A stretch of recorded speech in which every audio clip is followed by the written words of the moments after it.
In this podcast episode, we want to introduce you to our BCEN friend, Bob FOY-et.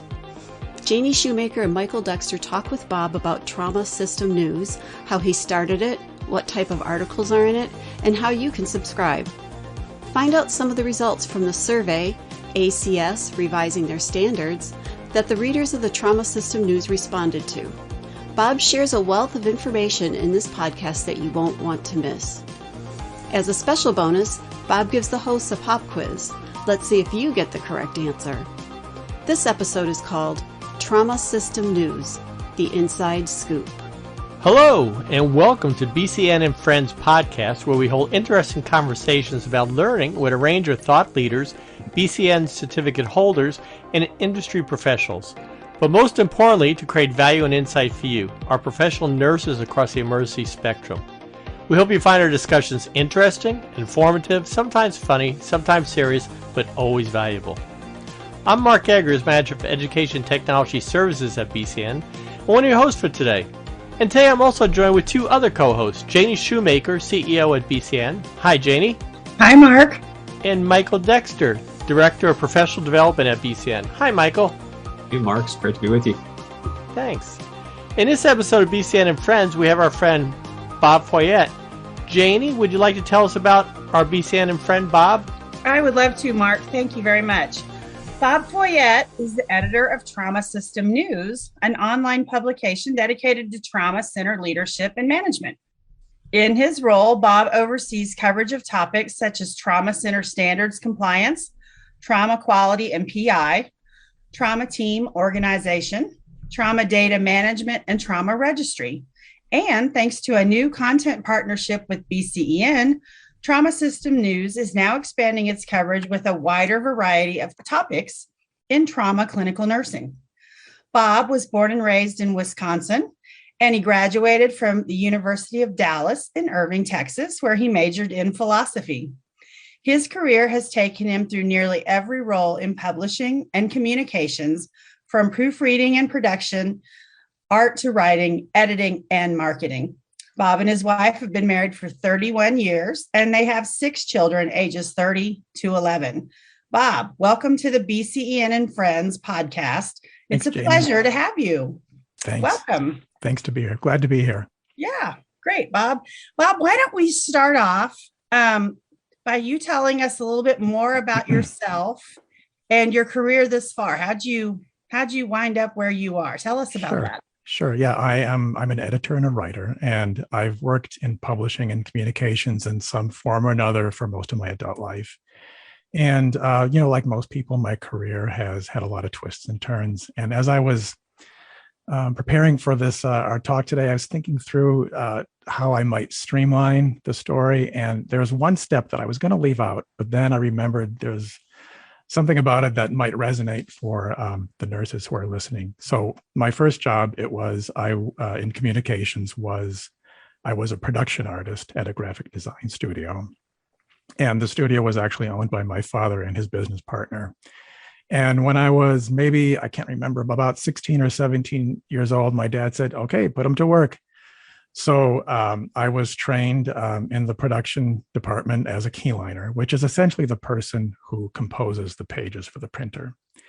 And nowadays, all this is done digitally. But back then, it was a very, very physical, high-touch process. And it involved using a big swing arm slicer to prepare the boards and using blades to cut up sheets of type, and then applying these high-temperature adhesives to sort of glue it all together.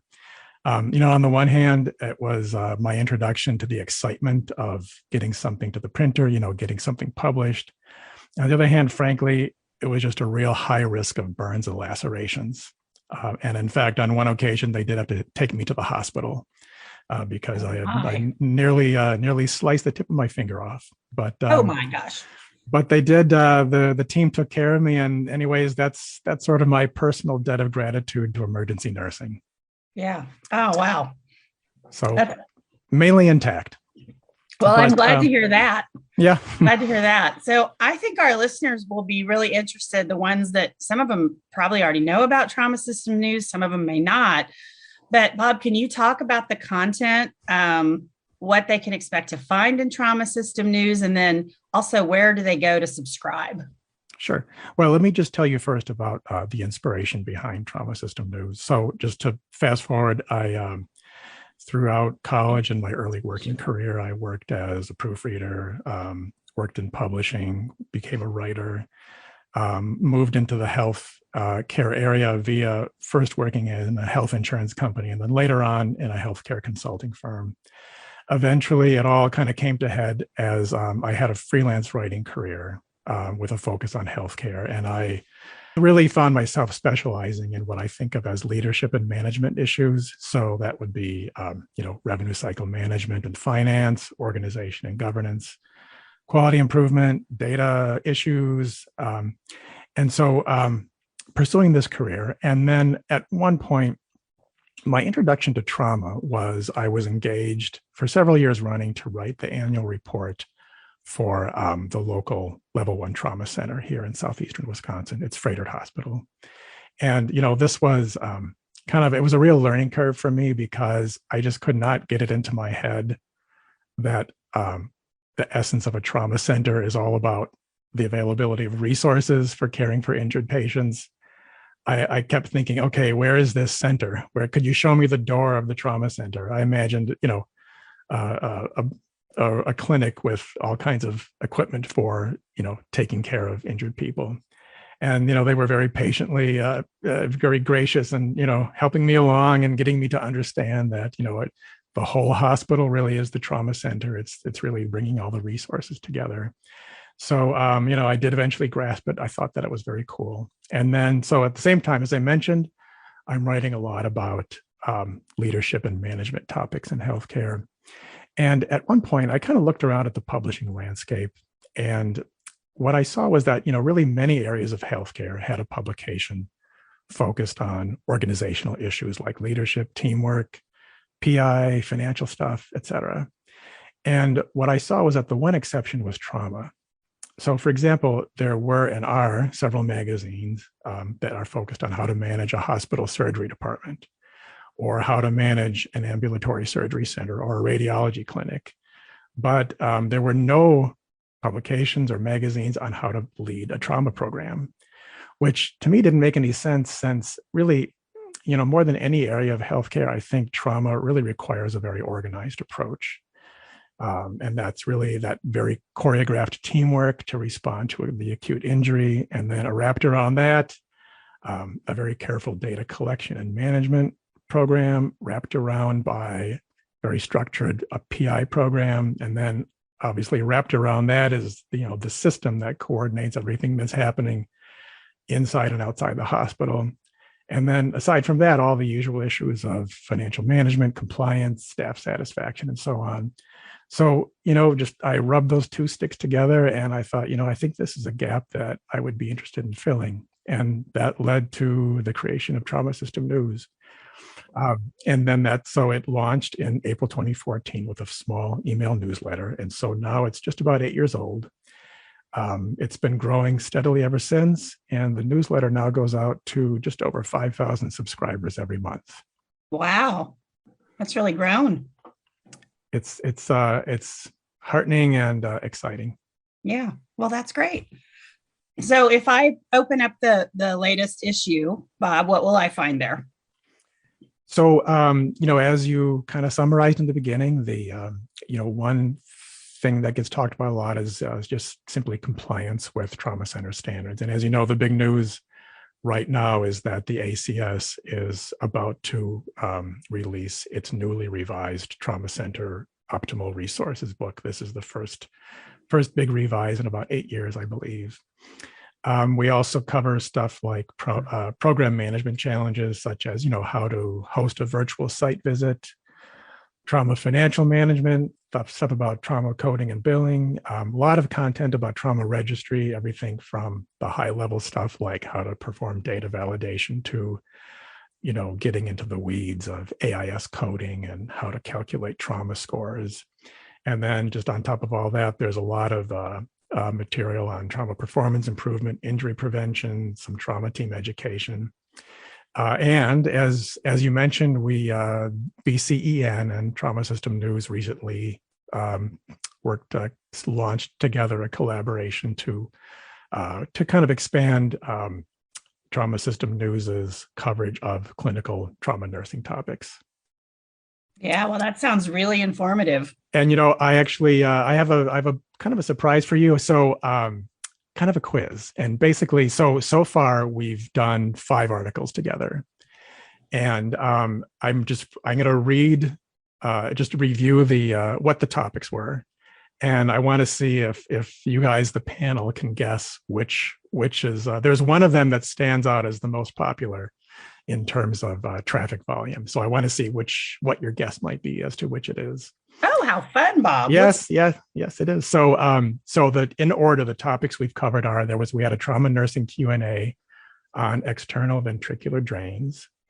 And then next we covered gunshot wounds to the abdomen, and then the pediatric airway, and then physiological changes in pregnancy that trauma nurses should understand. And then finally, we just did red flags of human trafficking. So I don't know if you want to take a moment, or if we should play some Jeopardy music as we think it over. But anyway, so Janie, what do you think is the top topic? I'm gonna go, Bob, with human trafficking. Okay. Michael, I'll pass to you. This is a tough one, but I'm going to go with gunshot wounds to the abdomen. Okay. Mark, do you have a thought? I'm going to go with human trafficking. Okay. All right. In fact, the top article in popularity was 12 physiological changes in pregnancy that trauma nurses should understand. Oh, wow. Great. That was my second choice. Was it? Yeah, mine too. Mine too. It's funny because it can be hard to try to understand what readers are thinking. But one thing I've noticed about the trauma community is that I think the thing that drives nurses and doctors, for that matter, crazy are the high risk, low frequency events. So my theory is that this article about the pregnant trauma patient really kind of struck a nerve in terms of, hey, here's something which is super important, and we don't see that many of it. So this is something that I really want to read. Wow. Yeah, I know that when I was at the bedside and we had a trauma patient that was pregnant, or any pregnant patient for that matter, I was more than happy to hand that patient off expeditiously to the labor and delivery nurses. So I guess that really makes sense. Yeah. So anyways, it's been a good run so far, and I'm looking forward to doing a lot more together. Oh, yeah. But if anyone, so you asked about subscribing, if anyone would like to subscribe to the free newsletter, you just visit the website, which is trauma-news.com. And then in the upper right of just about any page, there's a big red square that says request our free monthly newsletter. And then if you just click that, provide a little info, then you'll be part of the family. Excellent. Thank you for telling us about that. And I love the quiz. That was really fun, Bob. Great. All right. Well, I'm going to pass to Michael. He's got a couple questions for you. Yeah. So thank you again, Bob, for being on this and for quizzing us already. I wasn't expecting that. One of the things that you had mentioned earlier was ACS revising their standards. And I know as part of the Trauma System News send out, you had sent a survey to the different readers asking about their input and what they think about the new standards. Can you let us know a little bit about that survey? Sure. Yes, we did that survey in January. And basically the goal was to find out which of the new requirements trauma program leaders what they saw as the biggest compliance challenges, the biggest obstacle perhaps for the program. And so overall, I would say a lot of the feedback from trauma program leaders is that, where are we going to find the resources to comply with all these new requirements? The budget, the hours, all the new different medical specialists that need to be engaged in some way. There's some also requirements around new facility resources, and mainly a lot of it is just simply the nursing staff, because it's kind of it's going to take a lot of boots on the ground to make a lot of these things happen. And the survey actually included a space for people to give kind of some written comments and feedback. And I looked through it and pulled out a couple quotes. And one that stuck out for me was a person wrote, "We barely have enough staff to fill the day-to-day needs. And so to add more to their plate is not feasible," which, another big theme that came out of the survey is, hey, we're still kind of emerging from the pandemic, still kind of in the pandemic in terms of staffing crunches and so forth. So just, concerns about who's going to do it all. So I would say, the challenging news is that if you already have a sense that there are not enough resources, not enough hours in the day, then these new trauma center standards are really not going to improve that in any way. Having said that, I think that the standards, at least from my perspective, create some cool opportunities for nurses. So I've kind of zeroed in on a couple, maybe three things that I think might be interesting to the audience. So one of the new standards establishes an FTE requirement for PI coordinators based on patient volumes. So obviously the devil is in the details, but I think the effect for many centers will be the need to hire more PI coordinator staff. So, taking a step back, thinking about it, I feel that, for emergency and trauma nurses, if you're interested in quality improvement, if you're interested in issues like systems improvement, maybe you're interested in moving out of a direct patient care role and more into a leadership role, then I think this requirement will create more opportunities for that. That's how I see it, but I wanted to just, again, turn it back to you guys. And do you see a possible appetite? Do you see, staff nurses who want to take on that challenge of PI, or what's the appetite for that, would you say? I think it's a great question. I think going back to some of those free text comments that you mentioned earlier, though, there's a lot of validity to that in the current healthcare market, as it were, that there's already a massive shortage around the nation for bedside nurses, which is the core and the heart of nursing. And to pull further away from that to fill these other roles is really difficult for patient care right now. But to answer your question directly, I do think that of those opportunities for advancement within an organization to lead a team from a PI perspective or to move into those roles, I think certified nurses by far would lead the way in moving into those fields because of not only their clinical knowledge and expertise, the ability to care for patients directly, but they've already proven through professional development and certification that they're dedicated to advancing their own profession and hopefully advancing healthcare in general, and that's through performance improvement. So I definitely think that it meets those expectations of some nurses to move into those roles. I think Oh, go ahead, Janie. Oh, I was just going to say, Bob, I agree with everything that Michael said. And I think sometimes nurses are ready to move into those roles for various reasons. And I think nurses are natural born leaders and can they obviously make huge impacts at the bedside. And I think they can also make very big differences in these kind of roles as well. Another opportunity is that, so the standards are going to require all trauma center EDs to evaluate their pediatric readiness and create a gap plan. And so the idea here is, okay, you're an adult trauma center, you're not a pediatric center. Nonetheless, injured kids do show up at your door, so you need to be ready to take care of them. So again, kind of the same line of thinking, if you're interested in this population, if maybe you as a nurse have experienced frustration or a sense of not being prepared when an injured child shows up, I think this requirement is going to sort of drive more opportunities around that. And there's a couple different possibilities, but again, just, this might be more in line with what's possible in terms of staffing crunches, but just, getting involved in and perhaps even taking the lead on efforts to, develop the processes and the knowledge base at your adult trauma center for giving injured children the best care possible. Bob, I just make a quick comment. I started my first trauma center that I worked in was an adult only trauma center.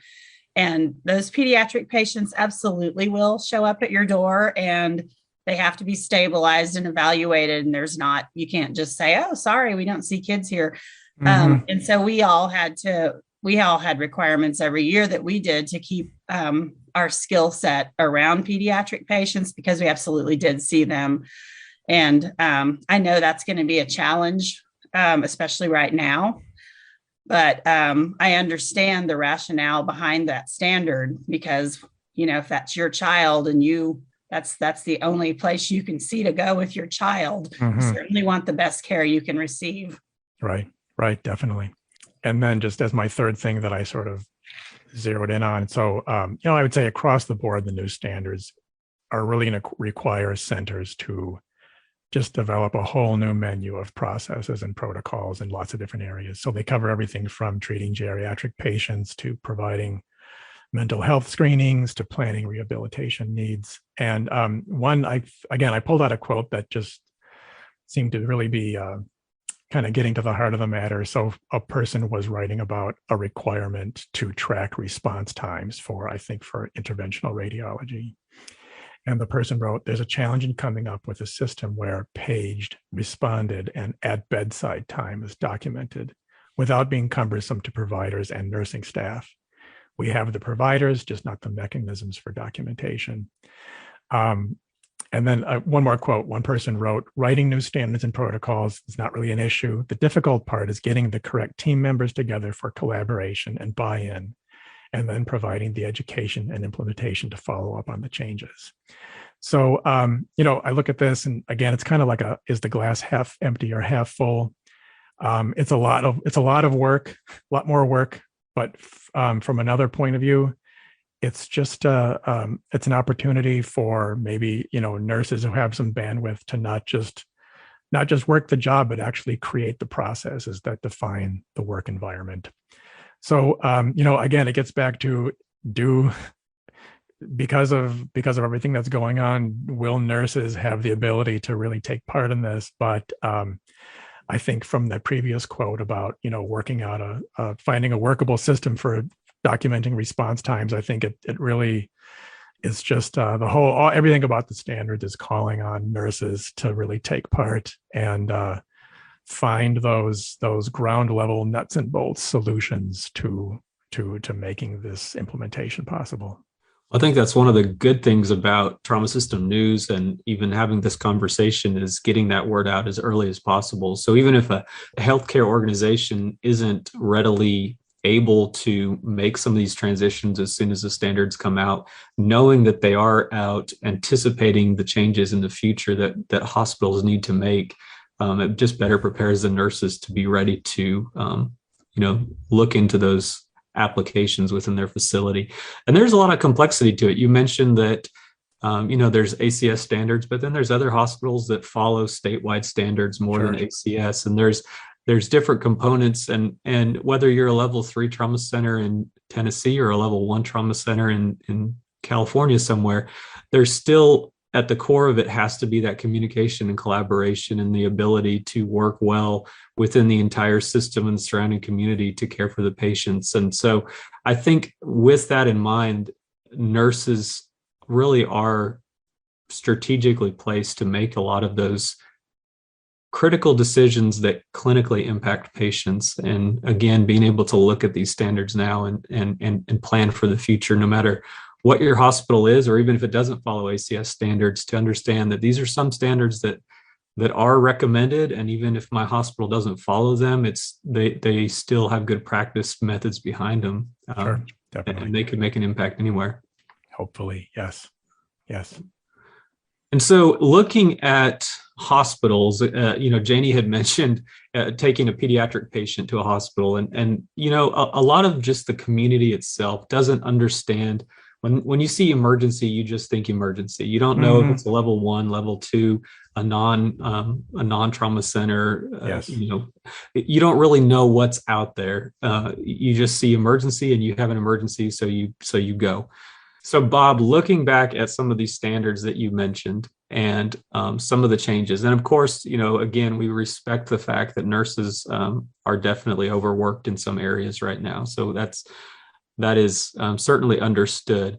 But from your perspective, not being a nurse, but understanding healthcare systems, what words of wisdom would you have for the nursing profession right now? I just wanted to say that, I wish I had some practical advice on how to stay steady. I know that a lot of people are burned out, and I just wanted to say that, I think emergency nurses, trauma nurses, flight, everyone, you do amazing work. That's very important. And actually, I pray for everyone who cares for the injured every day. So, for what it's worth, you're in my heart. I think you're in the hearts of lots and lots of people. And, we really couldn't do it without you. Yeah. Well, thank you. Thank you very much. And I know that's very appreciated. Is there, you mentioned previously that you had been injured, but whether it's healthcare or not, was there any particular person or moment in your career that impacted you, whether it was a physical injury or maybe a mentorship or anything that had impacted you personally? I've had so many people have contributed to, what I've learned. And just, I mentioned patience before. People thankfully have patience with the young, and they teach them, what to do. And I think, though, overall, I think of my dad as someone who just really set the tone for me. He was an artist and also an entrepreneur. He stuck his neck out a lot, and he had his bumps and bruises. But I would, one thing that I just always remember is that he was home for dinner every night at 5:30. It's in a way sort of not much to say, except it really just kind of summed up, what he was for me. And just in terms of he balanced what he wanted to do as a businessman with his personal interests as an artist, and above all that, just he was our dad in our family. So it's as I move my publishing business forward, it's just my father is there as an inspiration. Yeah, that's excellent. Excellent. Thank you for sharing that. Yeah, sure. He died about 1.25 years ago. So, I still think about him most days, most every day. Yeah, definitely. Right to hear that, Bob. Well, Bob, I'm going to shift gears just a little bit and ask you what we call rapid fire questions. So here we go. If you were not in your current role, what would you be doing? Whenever I see somebody doing something kind of interesting and useful, I think, oh man, did I miss my calling? We were at home here. We were watching All Creatures Great and Small. It's kind of a reboot of the classic story of the veterinarians in Northern England in the 30s. Mm-hmm. And, watching a couple episodes, I just think, man, why didn't I become a veterinarian? And it's funny because I actually don't even like animals that much, but you see people kind of going about doing something well. It's attractive, but I like my job, so I'm happy with it. All right. Well, great. Okay. So now we're going to ask you about some of your favorites, and I've got like 4 things. So if you don't have a favorite in one of these, you can say, we're going to skip that. But sure. The first favorite we want to know about, and I know a lot of us write this down, and oftentimes we'll go get the book. What is your favorite book, or what current book are you interested in that you would share with others? That's really good. Yeah. I, my reading time comes and goes. My favorite books are, it's the Icelandic sagas. I don't know if you're familiar with this, but it's the body of literature. It's the literature of medieval Iceland. Oh, wow. It sounds a little bit stuffy, but it's actually incredibly modern sounding stories of, just, farmers brawling with each other on a tiny island. One thing I like about it is it's 100% plot. No descriptions of landscapes, no feelings, just tell me what happened. So wow, that sounds really interesting. Yeah. Okay, well, next we'd like to know what your favorite movie is. I actually have 3 favorite movies. So Okay. they are, it's Goodfellas, Okay. and Master and Commander, and number 3 is Ratatouille. Oh, that's awesome. Which is the cartoon with Yeah. Oh, I'm very the familiar rat with who it. cooks. Yes. Oh yeah. Yeah, absolutely. It's a great movie. All right. And then next would be your favorite current song or your favorite song. I would, again, listening to music, the time comes and goes. I think my favorite songs are probably some hits of the 80s that are too embarrassing to mention. Oh, I'm from the 80s. Go ahead. Well, let me just say, so what I really like is our daughters are just basically singing a lot around the house. In effect, so as a result, I'm kind of a vicarious Taylor Swift fan. Like, I'm not a Taylor Swift fan, but I like to hear my daughters singing Taylor Swift. So anyways, I'm not exactly the target market for Taylor, but by way of some twists and turns, I'm a listener. Oh, that's awesome. All right. And your favorite comfort food? That would be cheeseburgers. Oh, well. Yes. There's a good one.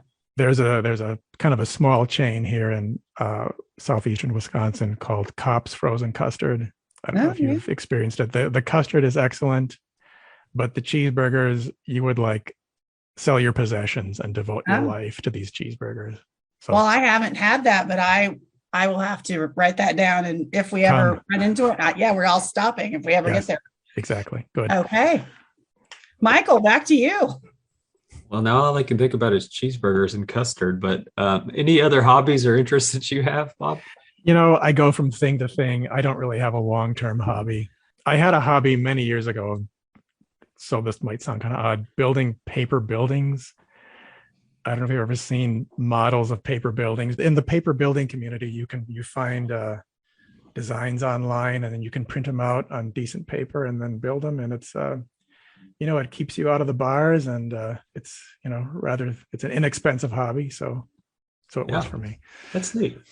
Mm-hmm. Well, thank you for sharing that. So if our audience wanted to follow either you or Trauma System News on social platforms, are there any social media platforms they could find that? Sure. So aside from the website, which is trauma-news.com, there's we have social media pages on LinkedIn, Facebook, and Twitter. I don't know if you might put the URLs in the show notes, but they're easy to find. And then I just wanted to also say that Trauma System News does welcome contributions from trauma nurses, trauma physicians, anyone in the provider community who, would like to write about whether it's some practical solution that they've developed, or some, anything around PI, teamwork, financial stuff, compliance, anything that really, really talks about how to lead that program. If you have an idea, please, I'd love to hear about it. And you can email me, and it's simply editor@trauma-news.com. Okay, great. Well, thank you very much, Bob. I'm going to turn it back over to Mark. Appreciate that. You're welcome. Thank you for having me. Thank you, everybody. And for our audience, those social media pages, the URL for Trauma News Now will all be out on the description, so you'll be able to get that out there and be able to click on them and go right to those locations. Bob, I want to take this time to thank you for joining us for this episode of BCN and Friends, and for sharing your time and stories with us. You're welcome. And to all of our listeners, we hope you will stay tuned as we continue on with BCN and Friends and bring in new and meaningful content and perspectives. If you have a suggestion for an episode, please email us at bcn@bcn.org. I am Mark Eggers, along with Janie Shoemaker and Michael Dexter, and on behalf of the entire BCN team, we thank and celebrate you for all that you are doing as professional nurses across the emergency spectrum. Until next time,